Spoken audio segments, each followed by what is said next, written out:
There's a silent war going on, and most men don't even realize they've already lost it. Not because they lack charm, not because they didn't try hard enough, but because they fought the wrong battle. Welcome to Stoic Spirit. Let me ask you a question that cuts deeper than most are willing to answer. Have you ever found yourself chasing a woman's affection, only to watch her pull further away the closer you got? Have you ever tried to be the perfect guy, the one who listens, who gives, who supports, only to find that she lost interest anyway? If so, you're not alone. In fact, you've unknowingly stepped into one of the most misunderstood dynamics in attraction. And the truth is brutal. Attraction is not earned by doing more, it's earned by being more, and more often, it's destroyed not by what you lack, but by what you tolerate. Today, we're going to unravel the forbidden truths, the hidden psychological mistakes that repel women at the deepest, most instinctual level. These are not your typical be confident or don't text her too much tips. No, this is about the invisible forces, the subconscious triggers, the primal reactions women have that they themselves don't fully understand.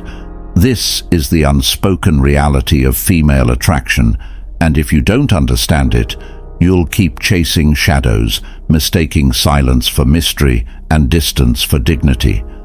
But if you do understand it, you will stop seeking approval and start commanding respect, not just from women, but from the world. And it starts with the first forbidden mistake that almost every man makes, the one that poisons desire from the inside out, seeking validation. Think about the man who makes a joke and immediately glances at her face to see if she's laughing. Think about the guy who nervously asks, "Are you mad at me?" after she replies with a slightly colder tone. The one who triple texts her to clarify what he really meant in case she misunderstood. You see, validation seeking is subtle. It hides in questions, in glances, in over-explaining. It wears the mask of sensitivity, but underneath, it screams one dangerous truth. I don't believe I'm enough unless you tell me I am. And that is emotional poison to attraction. Because when a woman senses that you need her approval to feel secure, she stops feeling safe with you. Women do not want to be your therapist, your mirror, or your mother.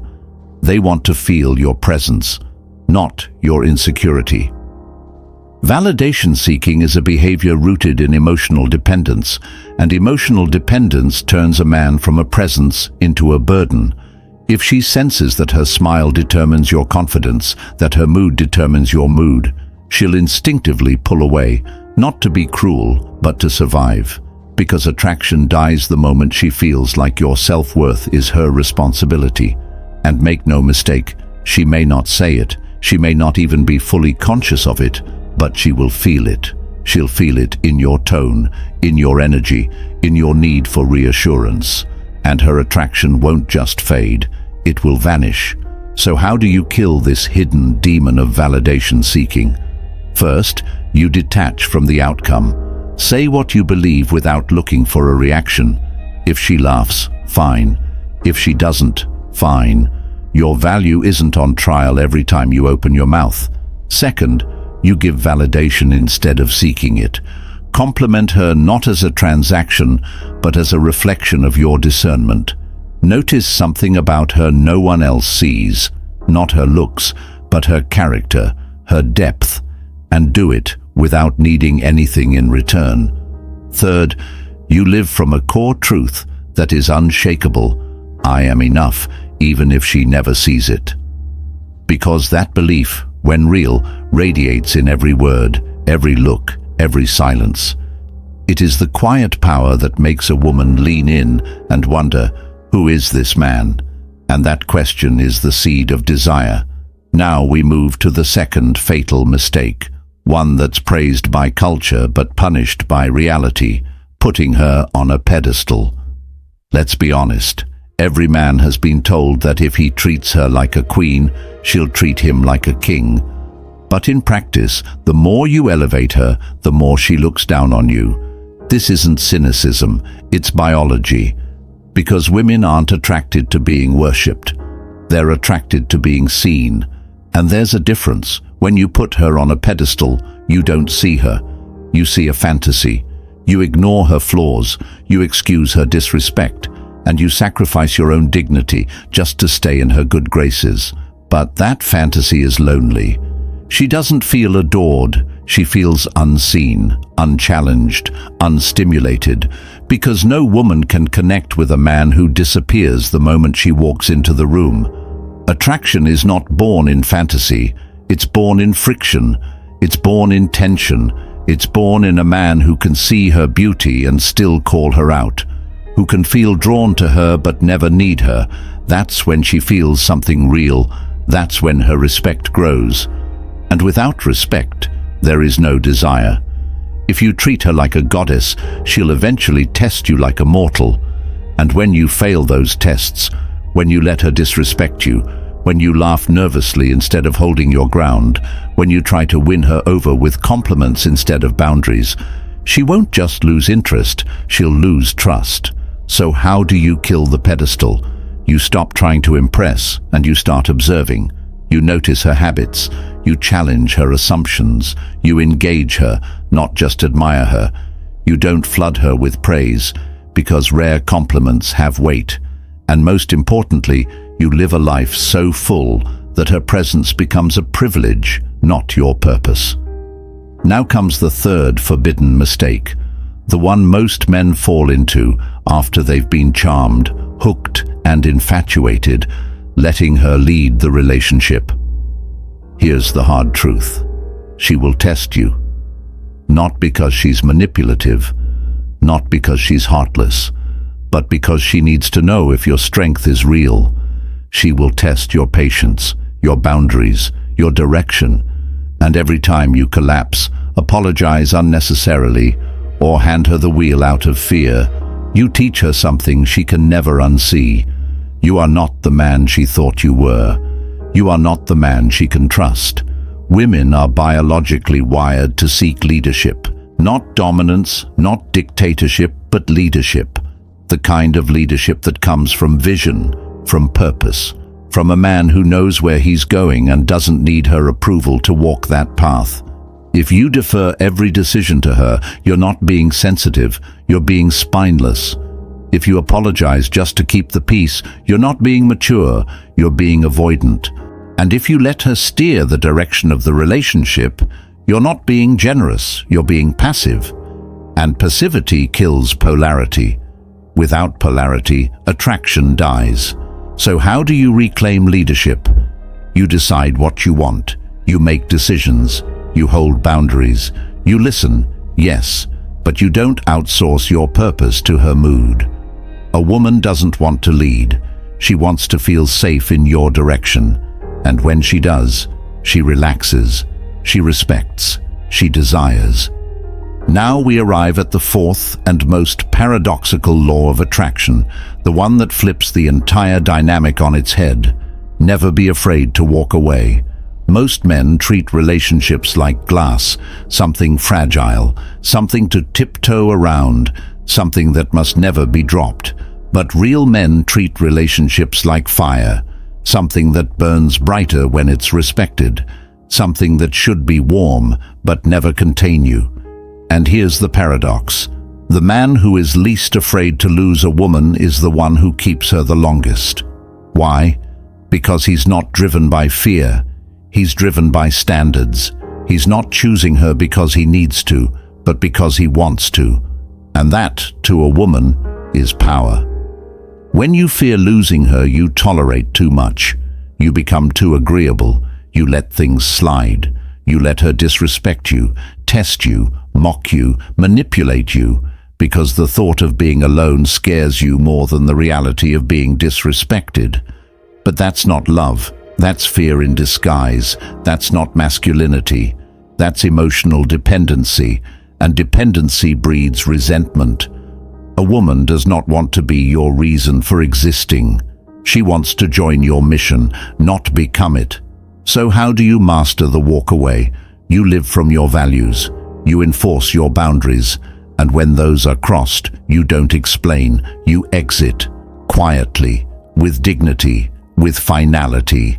Because the man who can walk away is the man who doesn't need games, doesn't need revenge. He walks because he refuses to betray himself, and that act, that clarity, that self-respect, it triggers something ancient in her.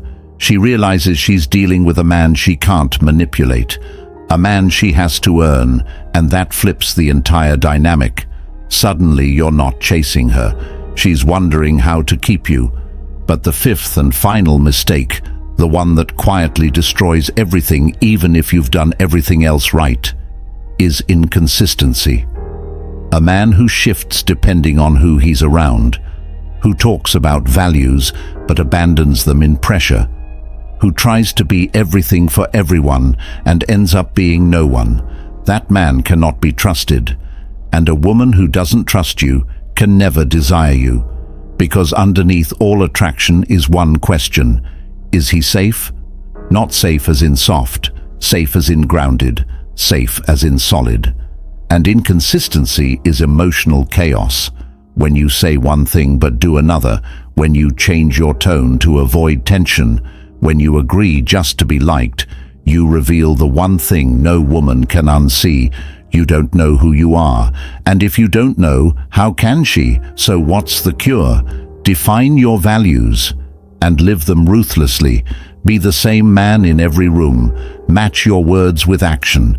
Because when a woman feels your consistency, your emotional solidity, your unshakable core, that's when attraction moves beyond looks, beyond charm, beyond surface, and into reverence. That's when she says, "There's something about him I can't explain." And that mystery is not an act. It's your truth, fully lived. It's your masculinity, unbent. And that, my friend, is what she's really drawn to. And yet, even consistency isn't enough unless it's wrapped in something far rarer: emotional depth. Because here's the secret most men never grasp. Women aren't attracted to what you do. They're attracted to what they feel around you. It's not your career, your height, or even your looks that create that electric undercurrent. It's your emotional texture, your ability to hold tension, to express without performing, to remain calm when others spiral. You see, most men are either flat or frantic, either too shut down or too reactive. But the man who owns the full range of his emotions without being owned by them, he's the rare one. He's the man who can feel deeply but remain unmoved by chaos, who can express passion without losing composure. And when a woman meets that man, she can't categorize him. He's unpredictable, not because he plays games, but because he's real. And realness in a world of filters is intoxicating. But here's where most men fall short. They confuse emotional expression with emotional neediness. So they overshare, they trauma dump, they vent, hoping she'll understand. But instead of feeling intimacy, she feels burdened, because she doesn't want to be your therapist. She wants to feel your strength. Your emotional vulnerability should be a window, not a weight. And it always backfires. You change your opinions to align with hers. You change your tone so you don't upset her. You mirror her energy so she won't pull away. And slowly, without even noticing it, you become her emotional reflection, safe, predictable, familiar, and forgettable. But women don't fall for reflections. They fall for resonance, for something that stirs their soul. And that can only happen when a man is unapologetically himself. When he doesn't adjust to the mood in the room, he sets it. When he's not afraid to disagree, to disrupt, to be polarizing. Because that man has something rarer than looks: presence. Presence is not about speaking louder. It's about being so grounded in who you are that your silence says more than most men's words. When you walk into a room and bring gravity with you, when you speak slowly and with certainty, when you look at her like you already know your worth, that is the presence she feels in her spine. And it's not something you fake, it's something you build through pain, through solitude, through a ruthless pursuit of who you are when no one's watching, because that's what creates emotional voltage. That's what makes her pulse quicken when you enter the room. Now let's go deeper, into the realm of masculine containment. This is a concept so powerful, so rarely understood, that most women don't even have the language to describe it, but when they feel it, it changes everything. Masculine containment is your ability to remain composed, clear, and calm, no matter what storm she brings to your doorstep. It's not suppression, it's not emotional constipation, it's the inner strength to hold space for her chaos without being consumed by it. Because here's a truth most men can't swallow. She will test you, not to hurt you, not to break you, but to see if you bend. She needs to feel your emotional strength, not just your words, but your energy. When she's moody, when she's reactive, when she throws emotional fire your way, just to see if you can hold it without flinching.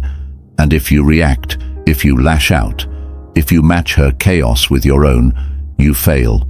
But if you stay centered, if you breathe, if you remain grounded without retreating, you pass a test she didn't even know she was giving. And that's when she relaxes. That's when she feels safe. Because containment isn't about control, it's about capacity. Your ability to contain her starts with your ability to contain yourself. And nothing is more attractive than a man who doesn't lose himself under pressure. That's the kind of man she fantasizes about, not because he's perfect, but because he's unshakable. Now let's flip the coin, because the feminine doesn't just want safety, she wants danger, not the kind that harms, but the kind that awakens, the wild, untamed edge of masculinity that challenges her, teases her, pushes her, makes her feel alive. Most men neuter this part of themselves. They've been told it's toxic, dangerous, unwelcome, so they suppress their edge, their dominance, their hunger.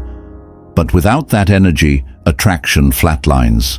Because deep down, every woman wants a man who can devour the world, but chooses to cherish her instead. A man who could destroy, but protects, who could dominate, but leads. And when you own that part of yourself, when you walk with a quiet danger, a knowing smirk, a grounded power that doesn't need to prove itself, you awaken something in her that polite behavior never could. Because attraction isn't polite, it's primal, it's raw, and your job as a man is not to become a beast, but to master the beast, to bring your darkness into the light and say, "This is me." I don't hide it, I don't fear it, I control it. And that mastery, that restraint wrapped around power, it's magnetic, because now she knows this man can protect me from the world and from himself. Now let's talk about tension, the invisible force that keeps her thinking about you, craving you, imagining you when you're not even there. Tension is the art of holding back just enough. It's the look you give her that lingers 1 second too long. The pause in the conversation that makes her heart race. The way you touch her lower back without saying a word. Most men rush to fill space. They rush to speak, to text, to please. But the man who can pause, who can create space, mystery, anticipation, that man is unforgettable. Because tension builds energy. It creates psychological hooks. It's what makes her wonder, what is he thinking? Why hasn't he texted? What does he see in me? And in that wondering, desire grows. But tension isn't about games. It's about timing, about saying less and meaning more, about being fully present without giving everything away. Because mystery is not deception, it's depth. It's the awareness that not everything needs to be spoken, that sometimes silence is louder than seduction, and when you master that, you create a presence that lingers. You become the man who doesn't just occupy her thoughts, you haunt them.